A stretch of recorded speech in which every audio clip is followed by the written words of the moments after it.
வணக்கம். இலங்கை செய்திகளுடன் நான் நிரோஷன். விரிவான செய்திகளுக்கு முன் தலைப்புச் செய்திகள். தேர்தலுக்கான வாக்குப்பட்டிகளை வாக்களிப்பு நிலையங்களுக்கு எடுத்துச் செல்லும் செயற்பாடு ஆரம்பிக்கப்பட்டுள்ளதாக தேர்தல்கள் ஆணைக்குழு அறிவிப்பு. தேர்தல் மற்றும் பொதுச் சட்டங்களை மீறுவோருக்கு எதிராக கடுமையான சட்ட நடவடிக்கை எடுக்கப்படும் என போலீஸ் ஊடக பேச்சாளர் தெரிவிப்பு. நாளை இடம்பெறவுள்ள நாடாளுமன்ற தேர்தல் நடவடிக்கைகள் காரணமாக நாட்டின் பல்வேறு சேவைகள் முடங்குவதாக சுட்டிக்காட்டு. வாக்களிக்க நாட்டின் பல்வேறு பகுதிகளில் இருந்து சொந்த இடங்களுக்கு திரும்புவர்களுக்கான விசேட போக்குவரத்து ஏற்பாடுகள். தொடர்வது விரிவான செய்திகள். பொது தேர்தலுக்கான வாக்குப்பட்டிகளை வாக்களிப்பு நிலையங்களுக்கு எடுத்துச் செல்லும் செயற்பாடு இன்று இடம்பெற்று வருவதாக தேர்தல்கள் ஆணைக்குழுவின் தலைவர் RML ரத்நாயக்க தெரிவித்துள்ளார். இன்று காலை 9 மணி முதல் மாவட்ட செயலகங்களிலிருந்து குறித்த வாக்குப்பட்டிகள் விசேட போலீஸ் பாதுகாப்பின் கீழ் வாக்களிப்பு நிலையங்களுக்கு கொண்டு செல்லப்பட்டுக் கொண்டிருப்பதாக தெரிவிக்கப்படுகிறது.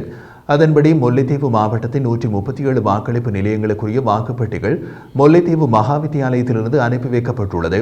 முல்லைத்தீவு மாவட்டத்தில் 86,889 வாக்காளர்கள் வாக்களிக்க தகுதி பெற்றுள்ள நிலையில் அவர்கள் வாக்களிப்பதற்குரிய 137 நிலையங்கள் அமைக்கப்பட்டுள்ளதுடன் இம்முறை 23 கட்சிகளும் 25 சுயேட்சை குழுக்களுமாக மொத்தம் 432 வேட்பாளர்கள் வன்னி தேர்தல் தொகுதியில் போட்டியிடுவதாகவும் தேர்தல்கள் ஆணைக்குழு தெரிவித்துள்ளது.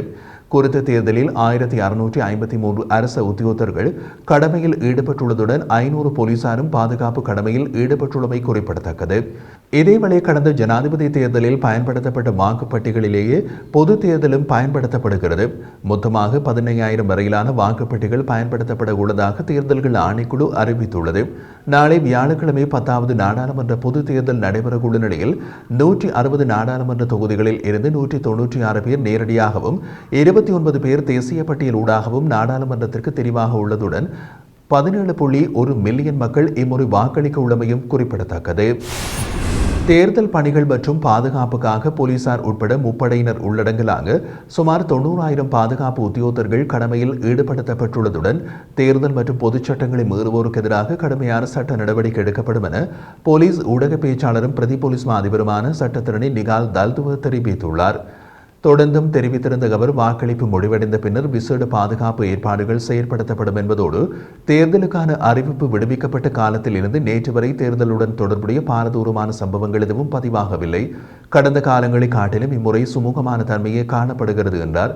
எனினும் தேர்தலோடு தொடர்புடையதாக போலீஸ் நிலையங்களுக்கு 496 முறைப்பாடுகள் கிடைக்கப்பெற்றுள்ள அதே நேரம் இந்த காலப்பகுதியில் மாத்திரம் 478 பேர் கைது செய்யப்பட்டதோடு அதில் 14 வேட்பாளர்களும் அடங்குகின்றனர்.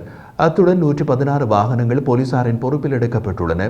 தேர்தல் பணிகளின் நிமித்தம் 63,145 போலீஸ் உத்தியோகத்தர்கள் நேரடியாக கடமையில் ஈடுபடுவதுடன் 3,200 விசேட அதிரடிப்படையினரும் 6,000 இணை சேவை உத்தியோகத்தர்களும் 11,000 முப்படையினரும் 12,227 சிவில் பாதுகாப்பு உத்தியோகத்தர்களும் பாதுகாப்பு நடவடிக்கைகளில் ஈடுபடுகின்றனர். 3,109 நடமாடும் சேவைகளும் வாகன சோதனைக்காக 269 வீதி தடைகளும் அமைக்கப்பட்டு 1,591 தற்காலிக தொழிலாளர்கள் கடமைகளுக்காக இணைத்துக் கொள்ளப்பட்டுள்ளார்கள். பாதுகாப்பு கடமைகளுக்காக 4,525 வாகனங்கள் சேவையில் ஈடுபடுத்தப்படுகின்றது. இந்த நிலையில் தேர்தல் மற்றும் பொதுச் சட்டங்களை மீறுவோருக்கு எதிராக கடுமையான சட்ட நடவடிக்கை எடுக்கப்படும். அதேவேளை வாக்களிப்பு முடிவடைந்த பின்னரும் விசேட பாதுகாப்பு ஏற்பாடுகள் செயற்படுத்தப்படும் என்றார். நாளைய தினம் இடம்பெறவுள்ள பொது தேர்தலில் வாக்களிக்கும் போது புல்லடியை மாத்திரம் பயன்படுத்துமாறு தேர்தல்கள் ஆணைக்குழுவின் தலைவர் RML ரத்நாயக்க தெரிவித்துள்ளார். ஜனாதிபதி தேர்தலில் வாக்களிக்கும் போது 1, 2, 3 என்ற இலக்கங்கள் அல்லது புல்லடி பயன்படுத்தப்பட்டதால் பலரும் குழப்பத்துக்குள்ளாகி இருந்தனர்.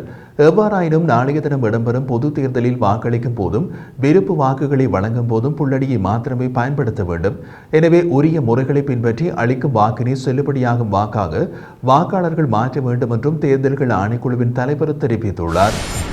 முன்னாள் நாடாளுமன்ற உறுப்பினர் ரோகித அபேகுணவர்தனவின் மருமகன் ஒருவனுக்கு சொந்தமான வீட்டில் மறைத்து வைக்கப்பட்டிருந்த நிலையில் கண்டுபிடிக்கப்பட்டு 6 கோடி ரூபாய் பெறுமதியான வாகனங்கள் தொடர்பான பகுப்பாய்வு அறிக்கை வெளியாகியுள்ளது.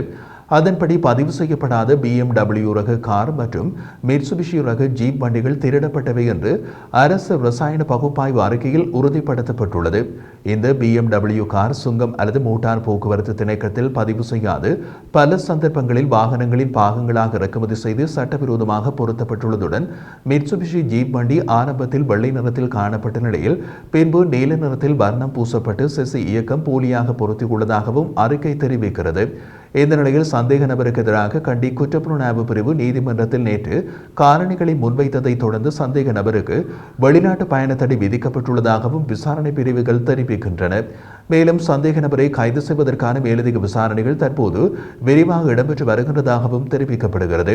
கடந்த மாதம் 20ஆம் தேதி பொதுமக்கள் மூலம் கிடைக்கப்பட்ட தகவலுக்கு அமைய கண்டி குற்றப்பிரிவு மூலம் கண்டி அனிவத்த பிரதேசத்தில் காணப்படும் வீடொன்றில் இருந்து கண்டுபிடிக்கப்பட்ட அதிசொகுசு வாகனங்கள் தொடர்பில் உரிமையாளருக்கு எதுவித ஆவணமும் உரிமையை உறுதிப்படுத்த முடியாமையும் காரணமாக இந்த இரு அதிசொகுசு வாகனங்களும் போலீசாரால் கைப்பற்றப்பட்டது.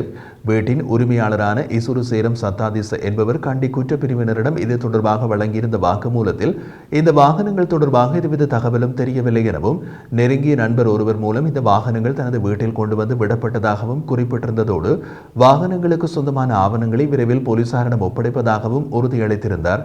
எனினும் ரசாயன பகுப்பாய்வு அறிக்கையை பெற்றுக்கொண்ட பின்னர் இசுரு சேரம் சத்தாதிச என்பவர் தலைமறைவாகியுள்ளமை தெரிய வந்துள்ளது. நாளை இடம்பெறும் நாடாளுமன்ற தேர்தல் நடவடிக்கைகள் காரணமாக நாட்டின் பல்வேறு சேவைகள் முடங்க உள்ளதாக அறிவிக்கப்பட்டுள்ளது. அதன்படி நாராயண்பேட்டையில் உள்ள மோட்டார் வாகன போக்குவரத்து திணைக்களம் இன்றும் நாளையும் மூடப்படுவதாக அறிவிக்கப்பட்டுள்ளது. நாளைய தினம் சான்றிதழ் விநியோகிக்கும் ஒருநாள் சேவை மற்றும் நிகழ்நிலை சேவை என்பன இடம்பெற மாட்டாது என இலங்கை பரீட்சைகள் திணைக்களம் விசேட அறிக்கை ஒன்றை வெளியிட்டு அறிவித்துள்ளது. பொது தேர்தலுடன் தொடர்புடைய கடமைகளுக்காக திணைக்களத்தின் உத்தியோகத்தர்கள் நியமிக்கப்பட்டுள்ளதனால் இந்த நடவடிக்கை மேற்கொள்ளப்பட்டுள்ளதாகவும் தெரிவிக்கப்படுகிறது.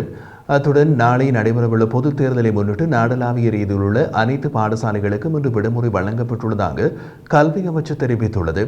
இதன்படி அனைத்து பாடசாலைகளினதும் கற்றல் செயல்பாடுகள் எதிர்வரும் 18ஆம் தேதி மீள ஆரம்பமாகும் என்றும் கல்வி அமைச்சின் செயலாளர் திலகா ஜெயசுந்தர தெரிவித்துள்ளார். நாடாளுமன்ற உறுப்பினர்கள், மாகாண சபை உறுப்பினர்கள், பல்வேறு அரசியல் கட்சிகள், அரசியல் அமைப்புகளின் தலைவர்கள் மற்றும் அரசாங்கத்தில் நிறைவேற்று பதவிகளை வகித்த அதிகாரிகளுக்கு பல்வேறு காலகட்டங்களில் வழங்கப்பட்ட துப்பாக்கிகளை மீள கையளிக்குமாறு தெரிவித்து பாதுகாப்பு அமைச்சு அறிக்கை ஒன்றை வெளியிட்டுள்ளது. இதன்படி குறித்த தரப்பினருக்கு தற்பாதுகாப்புக்காக வழங்கப்பட்ட துப்பாக்கிகள் மற்றும் அவற்றுக்கான தூட்டாக்களை எதிர்வரும் டிசம்பர் மாதம் 30ஆம் தேதிக்கு முன்னர் அருகிலுள்ள போலீஸ் நிலையங்களில் துப்பாக்கிகளை ஒப்படைக்க முடியும் என்றும் அமைச்சின் அறிக்கையில் குறிப்பிடப்பட்டுள்ளது. அதே நேரம் கடந்த காலங்களில் துப்பாக்கிகளை பெற்றுக் கொண்டவர்களின் பெயர் பட்டியல் போலீசாரிடம் உள்ளதாகவும் குறித்த தகவல்களுக்கு அமைய மீண்டும் துப்பாக்கிகளை பெற்றுக் கொள்வதற்கு நடவடிக்கை மேற்கொள்ளுமாறு போலீசாருக்கு அறிவுறுத்தப்பட்டுள்ளதாகவும் பாதுகாப்பு அமைச்சு தெரிவித்துள்ளது. தேர்தலை முன்னிட்டு வாக்களிக்க தலைநகர் மற்றும் நாட்டின் பல்வேறு பகுதிகளில் இருந்து சொந்த இடங்களுக்கு திரும்புவோர்களுக்காக விசேட போக்குவரத்து ஏற்பாடுகள் செய்யப்பட்டுள்ளதாக இலங்கை போக்குவரத்து சபை அறிவித்துள்ளது. தமது சொந்த ஊர்களுக்கு திரும்புவர்களின் போக்குவரத்தை இலகுப்படுத்தும் நோக்கில் விசேட போக்குவரத்து ஏற்பாடுகளை இலங்கை போக்குவரத்து சபை முன்னெடுத்துள்ளதாக தெரிவிக்கப்படுகிறது. இலங்கை போக்குவரத்து சபையின் தலைவர் ரமால் ஸ்ரீவர்த்தன கருத்து வெளியிடுகையில் எதிர்வரும் 17ஆம் தேதி வரை விசேட போக்குவரத்து சேவைகள் முன்னெடுக்கப்பட்டுள்ளது. நேற்று 70 மேலதிக பஸ்களும் இன்று 80 மேலதிக பஸ்களும் புறக்கோட்டை பஸ் நிலையத்திலிருந்து சேவையில் ஈடுபடுவதோடு நாட்டின் ஏனைய பகுதிகளிலும் பஸ் சேவைகள் அதிகரிக்கப்பட்டுள்ளன என்றார். அத்துடன் தனியார் பஸ்களும் அதிகமாக சேவையில் ஈடுபடுத்த நடவடிக்கை எடுக்கப்பட்டுள்ளதாக தனியார் பஸ் உரிமையாளர்களின் சங்கம் கூறியுள்ளது.